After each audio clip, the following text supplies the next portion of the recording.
Bom, e para repercutir a denúncia de Janot contra Michel Temer e os próximos passos dessa denúncia, a gente recebe aqui no estúdio o professor de Direito da PUC de São Paulo, Carlos Gonçalves Júnior. Carlos, antes da gente falar dos próximos passos, né, dessa denúncia, como é que funciona, uma das grandes polêmicas que surgiu nessa história é que ele é investigado por 3 tipos de crimes, né? E o Janot apresentou a primeira denúncia contra a corrupção passiva em relação ao presidente Michel Temer. Então, quer dizer que outras 2 denúncias devem ser apresentadas e o processo de votação que você vai explicar já já vai acontecer de 3 formas diferentes. 3 formas diferentes, não, mas de 3 vezes, né? É um processo que pode parar o país, né? Exatamente. São 3 processos que investigam fatos distintos, com implicações jurídicas também distintas, e, portanto, o procurador resolveu separar essas investigações em 3 processos diferentes. São processos que vão tramitar em paralelo, mas que terão um procedimento de tramitação idênticos. Ritmos diferentes, né, Carlos? O ritmo exatamente, momentos diferentes, mas com os mesmos passos a serem observados em cada um deles. E quais, Carlos? Os passos, né? Vamos lá. Agora, o primeiro passo que já se superou nesse primeiro processo, que era um pedido de investigação contra o presidente da República. Então, se produziu prova judicial para se demonstrar os fatos que o procurador procurava apontar. Feito isso, ele se convenceu de que efetivamente o presidente praticou um crime e denunciou o presidente. Denunciar significa pedir que o tribunal o reconheça como réu. Mas por se tratar do presidente da República, a Constituição Federal exige que para que o presidente da República seja tratado como réu, é necessária uma autorização de 2/3 dos membros da Câmara dos Deputados. E é exatamente nesta etapa do procedimento em que nós nos encontramos. O Supremo Tribunal Federal terá que remeter o processo à Câmara dos Deputados. O presidente da Câmara, ao receber o processo, deve encaminhá-lo à Comissão de Constituição e Justiça. A Comissão de Constituição e Justiça, por sua vez, irá escolher um relator para este processo, intimar o presidente da República para apresentar a sua defesa perante a Comissão de Constituição e Justiça. Feita a defesa do presidente, a comissão vai aprovar um parecer e este parecer deverá ser votado no plenário da Câmara. Só então. Se a Câmara autorizar por 2/3 dos seus membros que o presidente merece ser tratado como réu, somente então é que o Supremo Tribunal Federal irá fazer a análise jurídica do pedido de denúncia do Procurador da República. Então, o fato da Câmara autorizar não implica que o presidente se tornará automaticamente réu. Quem decide é o Supremo. Quem decide é o Supremo, mas para que o Supremo possa decidir, é necessário que haja uma autorização política da Câmara. Então, o que é importante deixar claro é que o presidente vai sofrer 2 espécies de julgamentos distintos. Um julgamento político, por parte da Câmara dos Deputados, que vai apreciar, diante dos fatos, a conveniência e a oportunidade de ter um presidente no banco dos réus.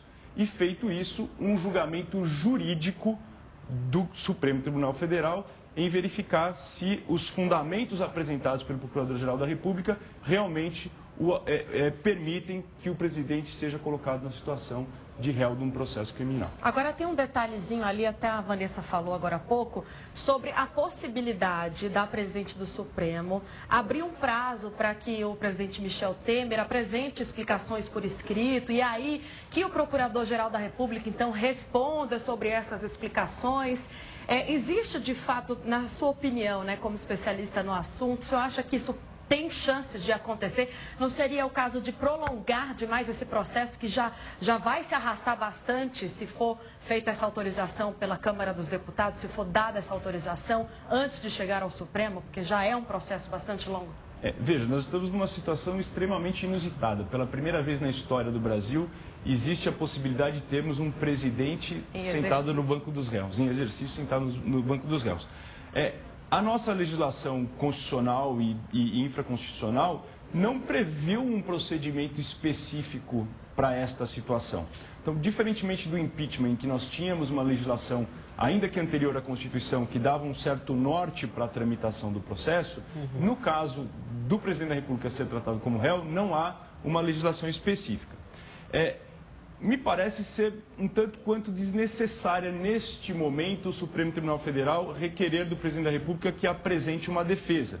Porque se ele for apresentar uma defesa para o Supremo, terá que ser uma defesa jurídica, que é da competência do Supremo. E o Supremo ainda não está autorizado a verificar a juridicidade do fundamento da denúncia. Então, me parece ser mais acertado que o Supremo Tribunal Federal remeta diretamente à Câmara dos Deputados e lá na Câmara dos Deputados ele terá a oportunidade de apresentar a sua defesa política perante a Comissão de Constituição e Justiça e que, se autorizado pela Câmara que o Supremo volte a apreciar o pedido de denúncia, no âmbito do Supremo, aí sim, já autorizado pelo Congresso Nacional, é que ele deverá ser intimado para a apresentação da sua defesa prévia e a apresentação dos argumentos jurídicos pelo não recebimento da denúncia perante o Supremo Tribunal Federal. Carlos, como você falou, tem muitas dúvidas, até porque é um caso inédito, né? Um presidente respondendo por um crime comum, né? Se a denúncia for aceita. Agora, a dúvida que fica é, será que o Supremo, eles vão fazer que nem eles fizeram no impeachment? Claro que são situações diferentes, mas que eles definiram o rito, né? Olha, mesmo tendo lá a Constituição e sendo um processo mais claro, será que nesse aspecto também o Supremo, porque até já teve uma notícia de bastidor, falando que o Supremo, o próprio ministro, que é o relator, o Edson Fachin, estava ali consultando os outros ministros para saber como que eles iriam fazer nas próximas etapas. Por exemplo, depois que a Câmara, se aceitasse a denúncia, né, o plenário do Supremo também deveria aceitar. Então, tem algumas dúvidas no meio do caminho, que eles devem definir, né? Porque não se sabe, nunca se fez isso antes, né? Exatamente. É muito provável e desejável que o Supremo Tribunal Federal, assim como fez no impeachment, estabeleça um procedimento, ou revele o procedimento que ele pretende seguir. Isso ficará a cargo do próprio relator do processo, que deverá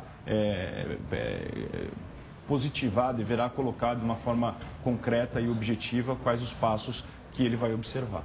E a Câmara, claro, você falou que vai primeiro para a CCJ, independentemente da decisão e do parecer, se vão votar a favor da abertura ou não, isso vai ser submetido ao plenário. Cabe ao plenário da Câmara decidir se vai abrir o processo e aí o presidente se tornar réu ou não. Então, qual que é o tempo para isso? Ou não tem um tempo exato? Há um tempo no regimento interno da Câmara dos Deputados, que é um tempo medido por sessões ordinárias. Então, uma vez recebido pela CCJ o processo, a CCJ vai intimar o presidente da República para que em 5 sessões apresente a sua, ou melhor, em 10 sessões apresente a sua defesa, e uma vez apresentada a sua defesa, há um prazo de 5 sessões para se aprovar o parecer da CCJ. Mas como o próprio nome diz, a CCJ produz um parecer, que não é vinculativo. A opinião da CCJ sobre o recebimento ou não, ou sobre a autorização ou não da denúncia contra o presidente, não vincula a decisão do plenário. Então, nada impede que tenhamos um parecer favorável da CCJ para que o processo tenha continuidade e que, mesmo assim, o presidente consiga frear uma maioria absoluta de 2/3, né? Tenha lá uma quantidade de votos suficientes para frear o processo. Mas aí o plenário vota esse parecer, não é isso? Vota esse parecer, aprova exatamente. Ou não parecer, ou não parecer. Né? Concorda ou não com o parecer aprovado na CCJ. Exatamente. Tá certo. Obrigada pela sua participação aqui. A gente conversou agora, então, com Carlos Gonçalves Júnior, ele que é especialista aqui no assunto, trazendo para a gente todo o trâmite que vai acontecer a partir de agora com essa primeira denúncia apresentada pelo Procurador-Geral da República, Rodrigo Janot. Lembrando que outras 2 denúncias contra o presidente Michel Temer ainda são esperadas. Então, Carlos, a gente vai voltar a se falar ainda aí nos próximos dias, nos próximos meses. Então, por hora, eu agradeço a sua participação aqui no Link Record News. Eu que agradeço, fico à disposição. Muito obrigado. Obrigada, até uma próxima oportunidade.